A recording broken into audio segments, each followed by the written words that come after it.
కేంద్ర మంత్రివర్గ సమావేశంలో పలు కీలక నిర్ణయాలకు ఆమోదముద్ర వేశారు.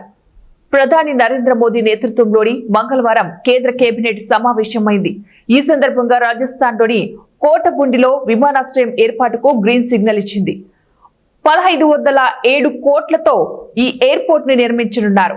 ఒడిశాలోని కటక్, భువనేశ్వర్లలో 6 లేన్ల యాక్సెస్ కంట్రోల్ రింగ్ రోడ్డు నిర్మాణానికి కూడా కేంద్ర మంత్రివర్గం ఆమోదం తెలిపింది. ఈ ప్రాజెక్టుకు 8,307 కోట్ల రూపాయలు ఖర్చవుతుంది. మొత్తం 9,814 కోట్ల విలువైన ప్రాజెక్టులకు కేంద్ర మంత్రివర్గం ఆమోదం తెలిపింది. కేబినెట్ నిర్ణయాలను కేంద్ర మంత్రి అశ్విని వైష్ణవ్ వివరించారు. రాజస్థాన్ ప్రభుత్వం కోటబుండి విమానాశ్రయానికి ఉచితంగా భూమిని ఇస్తుందని తెలిపారు.